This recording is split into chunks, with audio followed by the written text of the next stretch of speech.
বিসমিল্লাহির রহমানির রহিম। সুপ্রিয় শিক্ষার্থী বন্ধুগণ, আসসালামু আলাইকুম। অ্যাকাউন্টিং স্টাডি পক্ষ থেকে সবাইকে জানাই আন্তরিক অভিনন্দন ও শুভেচ্ছা।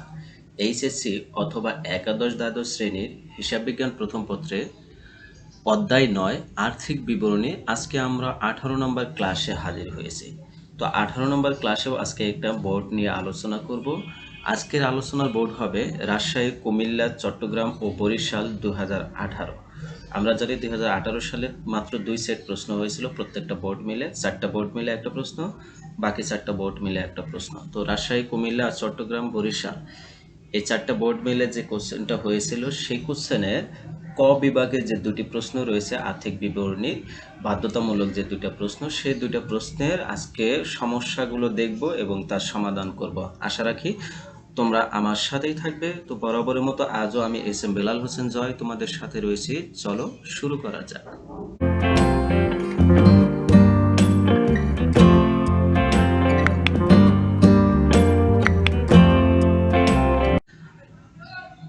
দেখো, সর্বপ্রথম ১ নম্বর প্রশ্নটা পড়ে নেব।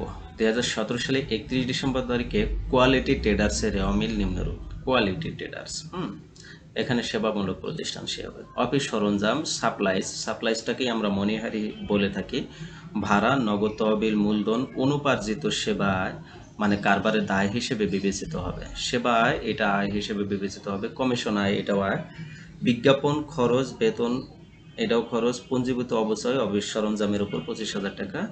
প্রাপ্য হিসাব ৪০,০০০ টাকা। ওকে, তো রেওয়া মিলে খুব একটা কঠিন আইটেম দেওয়া নাই। সমন্বয় কি দেওয়া আছে দেখো। সেবা প্রদান করা হয়েছে ১৫,০০০ টাকা, যা এখনো পাওয়া যায়নি। তাইলে কি এটা বকেয়া সেবা আয়, অনাদায়ী সেবা আয়। ঠিক আছে, এটা সেবা আয়ের সাথে যোগ করতে হবে এবং প্রাপ্য হিসাবের সাথে যোগ করতে হবে। ভাড়া ৩ বছরের জন্য প্রদান করা হয়েছে। তো এই যে ভাড়া যে দিয়েছি কত ৩৬,০০০ টাকা, এটা ৩ বছরের জন্য দেওয়া হয়েছে। তাইলে ১ বছরের ধরতে হবে এই বছরের খরচ হিসেবে, আর বাকিটা অগ্রিম ভাড়া হিসেবে ধরতে হবে। ঠিক আছে, অনুপার্জিত সেবা আয়ের ৩,০০০ টাকা মেয়াদ উত্তীর্ণ হয়েছে। তো এই যে অনুপার্জিত সেবা আয় যে দেওয়া আছে ১৫,০০০ টাকা, এর মধ্যে ৩,০০০ টাকা মেয়াদ উত্তীর্ণ হয়ে গেছে, মানে কি ৩,০০০ টাকার সেবা আয় অর্জিত হয়েছে। ঠিক আছে, এটা সেবা আয়ের সাথে যোগ করে দেব। হিসাবকাল শেষে ২,০০০ টাকার সাপ্লাইজ অব্যবহৃত রয়েছে। তো সাপ্লাইজ থেকে অব্যবহৃত সাপ্লাইজ মাইনাস করে দেব। ঠিক আছে, বিশদ আয় বিবরণীর সময়। আর আর্থিক অবস্থার বিবরণীতে এই অব্যবহৃত সাপ্লাইজ চলতি সম্পদ হিসেবে দেখাই দেব। ক নম্বর প্রশ্ন বলছে মোট সেবা আয় গণনা সহ নির্ণয় করো। তো মোট সেবা আয় বলছে, তো সেবা আয় আছে ৮০,০০০ টাকা, রেওয়া মিলে দেওয়া আছে। সমন্বয়ে দেওয়া আছে সেবা প্রদান করা হয়েছে ১৫,০০০ টাকা, যা এখনো পাওয়া যায়নি। তো এইটা যোগ করে দিতে হবে, তাইলে অনাদায়ী সেবা আয়। আবার কি এই যে ৩,০০০ টাকা মেয়াদ উত্তীর্ণ হয়েছে অনুপার্জিত সেবা আয়, তাহলে অনুপার্জিত সেবা আয়ের অর্জিত আয় এটা হিসাবে যোগ করে দিতে হবে। তো এই যে ৮০,০০০-এর সাথে এই ১৫,০০০ যোগ আর এই ৩,০০০ যোগ করলে যেটা হবে সেটাই। তো দেখো কিভাবে করা হয়েছে। সেবা আয় যোগ প্রাপ্য সেবা আয় বা অনাদায়ী সেবা আয় যেটা। তো ৮০,০০০-এর সাথে ১৫,০০০ যোগ করলে কত হলো? ৯৫,০০০ টাকা। এরপর মেয়াদ উত্তীর্ণ সেবা আয় বা অনুপার্জিত সেবা আয়ের অর্জিত ৩,০০০ টাকা, এটাও যোগ করতে হবে। তো ৯৫-এর সাথে ৩,০০০ যোগ করলে কত হলো? ৯৮,০০০ টাকা। খ নম্বর প্রশ্নটা বলেছে বছর শেষে বিশদ আয় বিবরণী প্রস্তুত করো। তো বিশদ আয় বিবরণী প্রস্তুত করব। এই যে মোট সেবা আয় আর এই যে কমিশন আয়, এই দুইটা আয় যোগ করে এরপর এর থেকে ব্যয়গুলো বাদ দেবো। তো ব্যয় সাপ্লাইজ খরচ আছে, ভাড়া আছে, তারপরে হলো বিজ্ঞাপন খরচ আছে, বেতন আছে। ঠিক আছে, এই কয়েকটাই রয়েছে। তো আমরা আয়গুলো আগে যোগ করি। মোট সেবা আয় ক হতে প্রাপ্ত এটা দিয়ে দিলাম, তারপর কমিশন আয় ২০,০০০ টাকা যোগ করলাম, ১,১৮,০০০ টাকা মোট আয় হলো। এখন ব্যয় সমূহ বাদ দিতে হবে। সাপ্লাইজ খরচ দেওয়া রয়েছে ৭,০০০ টাকা, এখানে ২,০০০ টাকা অব্যবহৃত রয়েছে, সমন্বয় বলা আছে। তো এই ২,০০০ টাকা মাইনাস করে দেব। তো সাপ্লাইজ থেকে ৭,০০০ থেকে ২,০০০ মাইনাস করলে কত হয়? ৫,০০০ টাকা। এরপর ভাড়া বলা আছে ৩ বছরের জন্য দেওয়া হয়েছে। তো ৩ বছর সমান আমরা জানি ১ বছর সমান ১২ মাস, তাহলে ৩ বছর সমান কত মাস হবে? ৩৬ মাস। আচ্ছা, এভাবে বাদ দাও তুমি। ১ বছরের টাকাটা এই হিসাবে দিতে হবে বিশদ আয় বিবরণীতে, ১ বছরের জন্য দিতে হয়। আর বাকি টাকাগুলো কি করতে হয়? বের করে দিতে হয়। তো এই যে ৩৬,০০০-কে ৩ দিয়ে ভাগ করো, ২ দিয়ে গুণ করলে ২ বছরের অগ্রিমটা বের হয়ে যাবে। তো ২৪,০০০ টাকা এই অগ্রিমটা মাইনাস করে দিতে হবে। ৩৬ থেকে ২৪,০০০ মাইনাস করলে কত হলো? ১২,০০০ টাকা। বিজ্ঞাপন ২৪,০০০ টাকা সরাসরি রয়েছে, বেতন ৪৮,০০০ টাকা সরাসরি রয়েছে। এখানে একটা জিনিস খেয়াল করো, অনেকেই এটা এই সহজ জিনিসটা, এটা সহজ, একদম সহজ, ম্যাক্সিমাম জনই পারো, কিন্তু কিছু কিছু ব্যক্তি রয়েছে যে এখানে অবশ্যই দেওয়া আছে 25,000 টাকা, তো এই অবশ্যইটা এখানে দিয়ে দেই। এখানে অবশ্যই দেওয়া যাবে না, কারণ সমন্বয় অবশ্যই সম্পর্কে কিছু বলে নাই। তো আমি তোমাদের একটা কথা বলে রাখি, বারবারই বলি, আমি ম্যাক্সিমাম অঙ্ক করার সময় বলে যে এই যে রেওয়া মিলে যে অংশটুকু দেওয়া থাকে এগুলো কিন্তু কোনো সমন্বয় করা থাকে না, করতে হয় না, এগুলো সরাসরি যে কোনো একটা আইটেমে যাবে। বিশদ আয় বিবরণীতে গেলে বিশদ আয় বিবরণীতে, সে আর্থিক অবস্থা বিবরণীতে গেলে আর্থিক অবস্থা বিবরণীতেই যাবে, বুঝতে পারছো? বা মালিকানা সত্ত্ব বিবরণীতে গেলে মালিকানা সত্ত্ব বিবরণীতেই যাবে, যে কোনো একটাতেই যাবে। তো ওই যে পুঞ্জীভূত অফিস সরঞ্জাম অবস্থায়, এটা অফিস সরঞ্জাম, এটা আর্থিক অবস্থা বিবরণীতে অফিস সরঞ্জাম থেকে মাইনাস করতে হবে, এটা কিন্তু এখানে বিশদ আয় বিবরণী আসবে না। ঠিক আছে, যদি সমন্বয় বলা থাকতো যে অফিস সরঞ্জামের উপর অবশ্যই ধরো, তাইলে সেই অংশটুকু আসতো, বুঝতে পারছো? তো এই হলো মোট খরচ। মোট খরচ কত আসলো? 89,000 টাকা। 1,18,000 থেকে 89,000 টাকা মাইনাস করলে নেট মুনাফা বের হয় 29,000 টাকা। এটাই ছিল খ নম্বর প্রশ্নের অ্যান্সার। গ নম্বর প্রশ্নটা বলছে বছর শেষে আর্থিক অবস্থার বিবরণী নির্ণয় করো। তো আর্থিক অবস্থার বিবরণীতে সম্পদগুলো আগে দেখবো। অফিস সরঞ্জাম, স্থায়ী সম্পদ, ঠিক আছে, একটা স্থায়ী সম্পদই রয়েছে। তারপর চলতি সম্পদ কি কি রয়েছে? নগদ তহবিল রয়েছে, তারপর হলো প্রাপ্য হিসাব রয়েছে, আবার এই যে তোমার ভাড়ার প্রাপ্য হিসাবের সাথে আবার কিন্তু এই যে নিচে যে 15,000 টাকা পাওয়া যায়নি, এটা যোগ করে দিতে হবে। তো চলো আমরা প্রশ্ন সলিউশন দেখে নিই। তো দেখো কি, প্রথমে স্থায়ী সম্পদ অফিস সরঞ্জাম, অফিস সরঞ্জাম থেকে পুঞ্জীভূত অবস্থায় মাইনাস করছি, করলে কত হলো? 1,15,000 টাকা। এরপর চলতি সম্পদ, নগদ তহবিল দেওয়া রয়েছে 45,000, প্রাপ্য হিসাব, প্রাপ্য হিসাবের সাথে প্রাপ্য সেবা এটা যোগ করে দিব, অব্যবহৃত সাপ্লাইস এটা সমন্বয় দেওয়া আছে, অগ্রিম ভাড়া এটাও সমন্বয় বলা আছে। তো যোগ করলাম, এগুলো ছিল চলতি সম্পদ 1,26,000 টাকা। 1,15,000 আর 1,26,000 যোগ করলে 2,41,000 টাকা তো হয়। তো এই 2,41,000 টাকা এটি হলো কি মোট সম্পদ। এরপর দায় ও মালিকানা সত্ত্বে প্রথমে চলতি দায় আসবে। তো চলতি দায়, রেওয়া মিলে কোনো চলতি দায় দেওয়া নাই, রেওয়া মিলে শুধুমাত্র অনুপার্জিত সেবা এটাই দেওয়া ছিল 15,000 টাকা। এখানে আবার 3,000 টাকা অর্জিত হয়েছে, সেটা মাইনাস করে দিতে হবে, তো 12,000 টাকা। এরপর মালিকানা সত্ত্বে মূলধন দেওয়া ছিল, শুধু মূলধনের সাথে লেট লাভ যোগ করে দেবো, যোগ করলে কত হলো?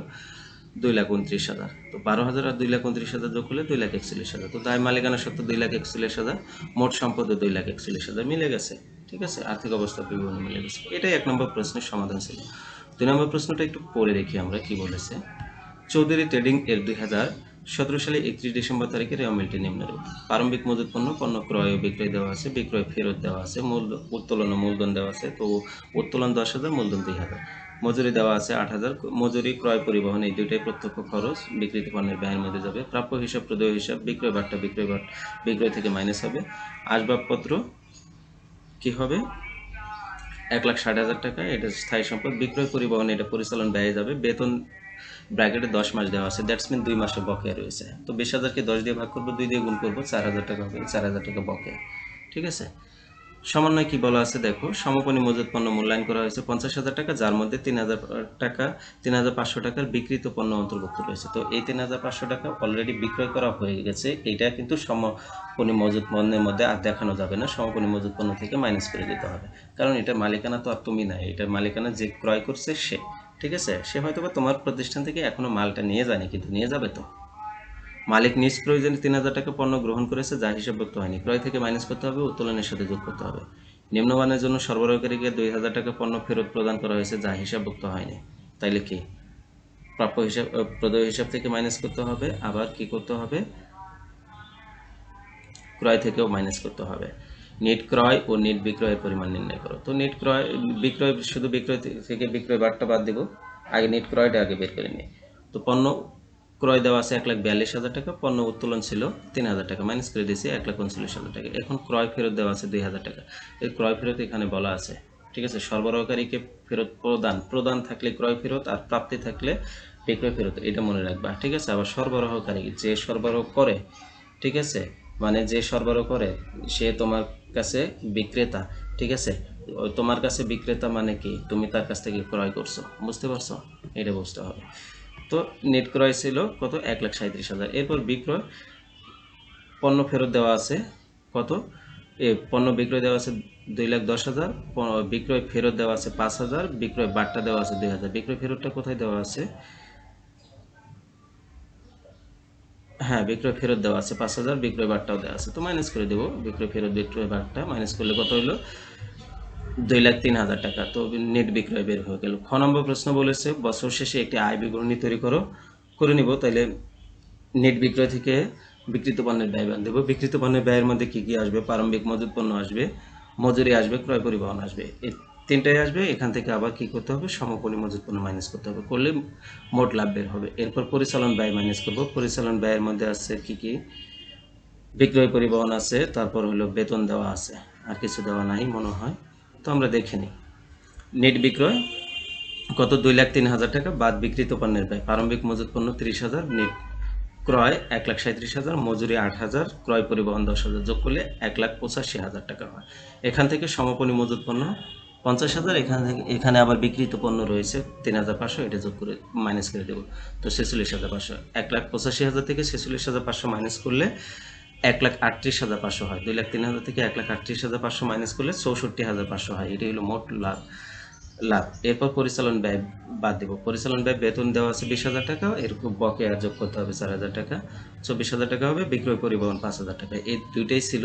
তো 4,000, 24,000 আর 5,000 কত হবে? 29,000। তো এই যে 64,500 থেকে 29,500 মাইনাস করলে কত হবে? 35,500। এটি হলো নেট লাভ। ঠিক আছে। এরপর গ নম্বর প্রশ্নটা বলেছে মালিকানা সত্ত্ব ও মোট দায়ের পরিমাণ নির্ণয় করো। অর্থাৎ সম্পদ বাদ দিয়ে মালিকানা সত্ত্ব। তো দায় কি কি আছে? দায়ে এখানে প্রদেয় হিসাব রয়েছে, শুধু প্রদেয় হিসাব রয়েছে। তাইলে আমরা কি করব? প্রথমে চলতি দায় কি করব? প্রদেয় হিসাব মাইনাস বহি ফেরত, যে বহি ফেরতটা দেওয়া আছে 2,000, সেটা মাইনাস করে দিলাম, 40,000 টাকা হলো। বকে বেতন ছিল 4,000, ওইটা কিন্তু রেওয়া মিলে দেওয়া আছে। বেতনের পাশে 10 মাস টাকা ছিল, 2 মাসে বকে ছিল। তো চলতি দায় হলো 44,000 টাকা। এরপর মালিকানা সত্ত্ব। মালিকানা সত্ত্বে মূলধন দেওয়া আছে 2 লাখ টাকা, উত্তোলন দেওয়া আছে 10,000 টাকা। ঠিক আছে, মাইনাস করে দিলাম। এরপর পণ্য উত্তোলন করছে 3,000 টাকা, এটাও মাইনাস করতে হবে। নেট লাভ যোগ করতে হবে, যোগ করলে কত হলো? 2,22,500 টাকা। তো 44,000 আর 2,22,500 টাকা যোগ করলে 2,66,500 টাকা হয়। মোট দায় ও মালিকানা সত্ত্ব 2,66,500 টাকা। তো এই ছিল রাজশাহী বোর্ডের 2018 সালে প্রশ্নের সমাধান। আশা রাখি তোমরা বুঝতে পারছো। আর তারপরে কোথাও বুঝতে প্রবলেম হলে কমেন্টের মাধ্যমে আমাকে অবশ্যই জানিয়ে দেবে। সে পর্যন্ত সবাই ভালো থাকো, সুস্থ থাকো। আল্লাহ হাফেজ।